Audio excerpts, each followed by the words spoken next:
Welcome to former Rangers defender Kirk Broadfoot. Kirk, it's a pleasure to have you on in PLZ Soccer. You obviously played with Barry, you worked with him. Can I just ask what you've thought of the way that he's gone into Rangers and got an immediate reaction out of that team? I'm not surprised, if I'm being honest. I knew the type of guy Barry was. He wouldn't stand for anything other than 100%. And I think that's what the Rangers needed at that time. They needed someone like Fergie to go in and just give them a lift and let these players know what it means to play with Rangers. And I think you can see that, apart from the little blip maybe at Motherwell at home. But apart from that, they've been outstanding, to be honest. And I don't think many people gave them any chance at the weekend to go to Parkhead and win, and obviously result in Europe. It's been fantastic, to be honest, as a Rangers fan myself, and then obviously to know Fergie, and I know the backroom staff. I worked with Billy as well, who's a great guy. I'm just delighted for them. Do you think he's put himself in the frame now for the job in the long term? Do you think he has to become part of that conversation just because of the impact that he's had? Maybe it's too early. Maybe we should give him the next month. But if he goes and wins the next Old Firm and gets through the next tie in Europe, I think it'd be crazy to go elsewhere and look elsewhere. When you've got someone in the building who's doing the job, and then you give him the transfer market to bring in his own people, and maybe bring in people who know the club a bit more and what it means to play with Rangers, and have a pre-season with them. I think if he goes and wins all his games in the next month, I think it'd be crazy not to give him the job. What is it about him? You know, like people talk about, he has a very, a particular kind of mentality. He grew up with a winning culture around Rangers. Do you think that kind of mentality has been key to going in and saying to players, there's an expectation of what you should be achieving here, and this is how you go and do it? Yeah, I think, don't get me wrong, I lived with Fergie for a year as well. When we played at Blackpool, we commuted and stayed together. Baz on his day is hard work. There's no getting away from that, but that's just because he's so driven. He's so driven. His will to win's unlike anyone I've ever played with, and he'll let you know if you're not pulling your weight. And if you can't handle that, you couldn't play with Fergie, and that's the honest truth.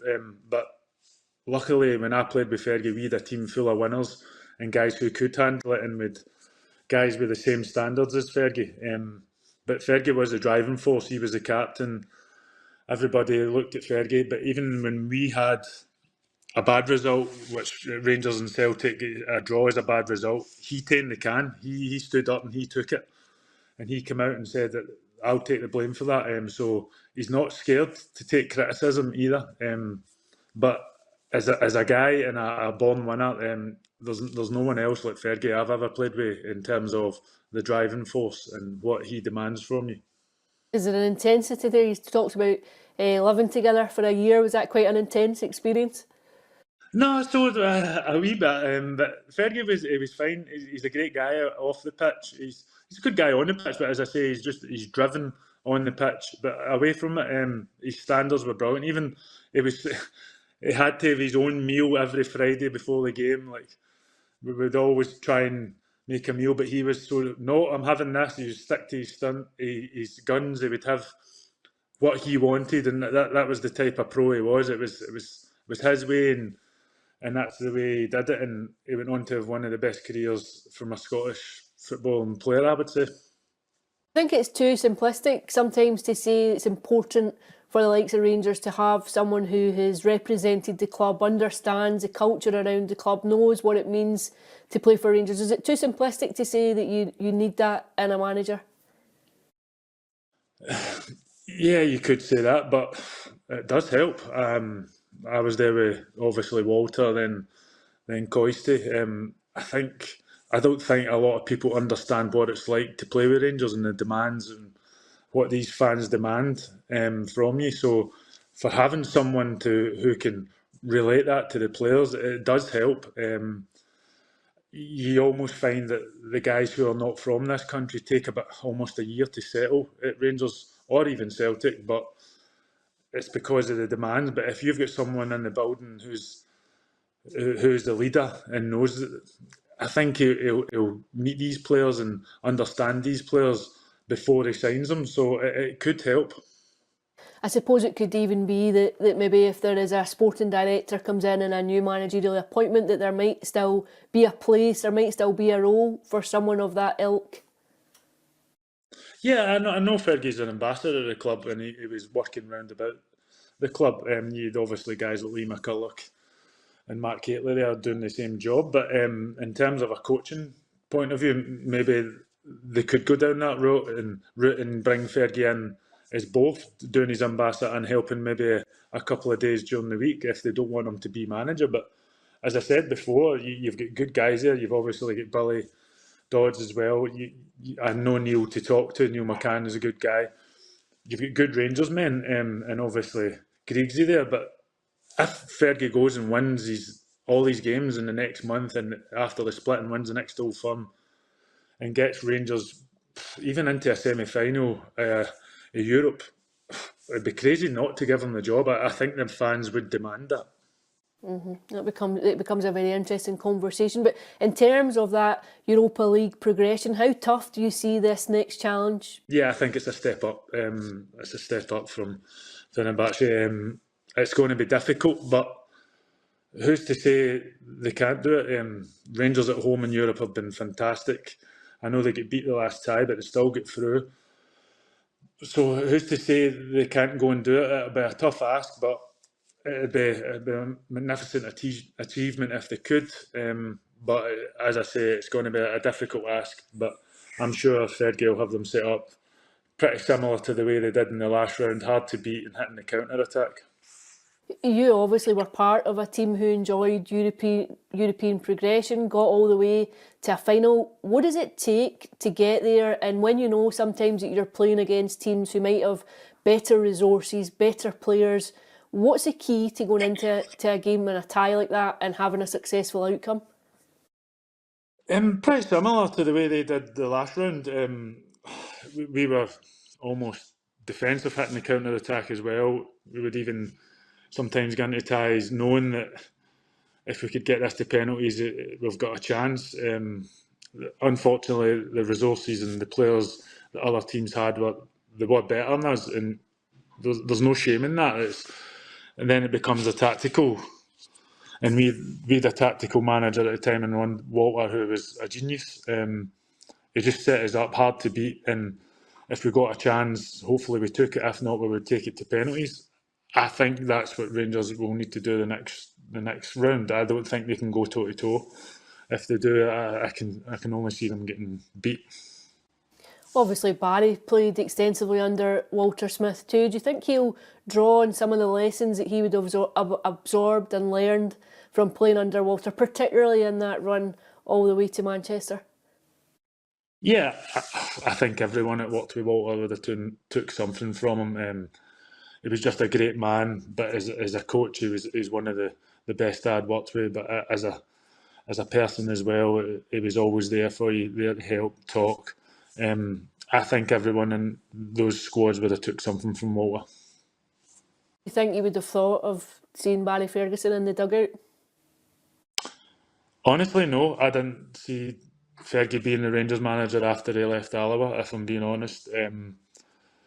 But he's took his chance, and he's doing a fantastic job. So it is all about chances in life, and he's got a chance, and hopefully he takes it, because, as I say, he's a good Rangers person, and he's a good guy off the pitch. He's so demanding. So why not? That's probably what Rangers need right now, is what we talked about. What do you think Walter would have made of him being a manager? Good question. I'm sure Walter would have been there to help him if he was here. Walter always used to say that even with bad results, it was always Fergie taking the stick for it, because he was the leader, the captain. So I'm sure Walter would have had his back and could have helped him any way he could have. In terms of the European games, what do you remember most about that run? What game would stick out for you as the one where you think, you really bucked the odds and went in and gave a tremendous account of yourselves? Probably Werder Bremen away. I think in the quarter-finals, the one we get beat 1-0 and went through 2-1 in It was honestly just waves of attack that night. It was like defence v attack.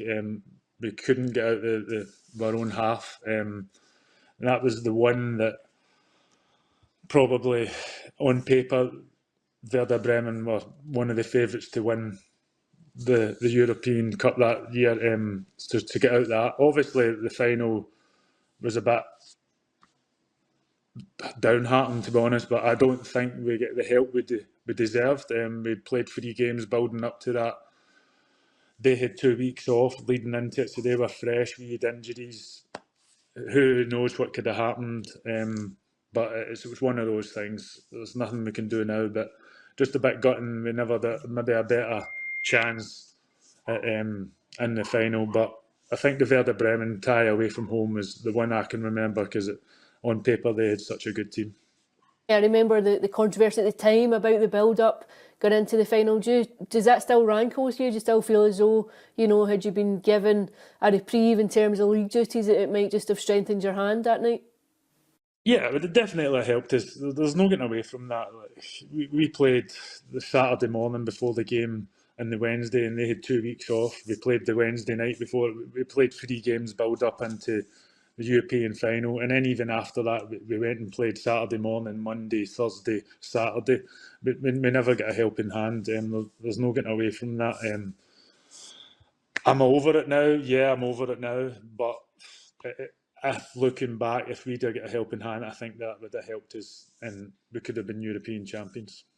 Have you watched that game back at all? No, it's the only game I haven't watched back of the European run. I've never actually watched the final back. I maybe watch it back now with my kids, if I'm being honest. They're old enough now to understand it, but it's one of those games that you just wish things could have went a wee bit different in what it did. But yeah, that's life, and you just move on, really. Do you see similarities in this team with that squad that you played with that went on and made it to Manchester? No, I don't. I think we had a completely different squad compared to the one at Rangers just now. We had a lot of big characters. I don't know these guys personally, but we had a lot of big guys in that dressing room that had played for Rangers for many years and knew what it was about. Guys who had played in England and a lot of experience at the time. We had obviously Davy Weir, Barry Ferguson, Lee McCulloch. Steve Davis had just come in, but he had played lots of games in the Premier League. We had good guys, good players at the club who had played a lot of football at a high level. I just think this is a group of players at Rangers. I've got a wee bit to learn what it means to play with Rangers, and Fergie's he's getting that slowly into them. But it doesn't just happen over a month. They need to. For being a Rangers player, you need to be consistent over a season and win trophies. And until they do that, then I don't think you can compare that squad compared to our squad, because we went on to win 3 in a row. I don't know, 3 Scottish Cups and 2 League Cups. So until they've done that, I don't think they can compare to our squad. I think a different mentality about that squad. Some of the names there you mentioned, it's just players that had a very winning mentality. Yeah, definitely, and even guys like Chris Boyd as well. And then you had Stephen A. Smith, Stephen Whittaker, Kevin Thompson. These guys, even Sasha Papic, who'd been at Rangers for a year, knew what it was about. Carlos Quella come in, and then obviously we had Magic Beguera the year after. We had a good squad, good players. It just keep added, and then they added Pedro Mendes. So that group of squad was fantastic to play with and a great experience. For these players that are in the squad now, do you think this is a time for them just to show a wee bit of character? I think they have. I think the last round in Europe, they showed character. The weekend at Parkhead, they showed character. But unfortunately, at Rangers, that's great. You've did that, but it's on to the next game. And the next game, they need to go and win. And if they don't, they'll be labelled with a losing mentality. You need to win every game at Rangers, and that's the way it is. And I don't see it changing anytime soon. So obviously, Baz is going to try and drum that into them, and hopefully they go in a winning streak now to the end of the year and don't lose a game, and they've got a European trophy in the cabinet, it'd be unbelievable. But it's going to be difficult. But at Rangers, unfortunately, you need to win every game, and the last game's done, dusted. It was a great result against Celtic, but the fans will demand they win the next game. When you look at who's left in that Europa League, would you fancy their chances? I don't see why not. It's going to be difficult, but there's no point in being in the tournament if you don't fancy yourself. As I say, they've got to take the next round. It's a very difficult tie. It's one of the hardest ones they could have got. But if they get through that, who knows where they could end up, and hopefully even another European final. It'd be amazing. Brilliant. Well, listen, Kirk, thank you so much for joining us on PLZ Soccer. It was a pleasure to have you on. Don't forget, you can get all the breaking news at your fingertips. Don't forget to download our app.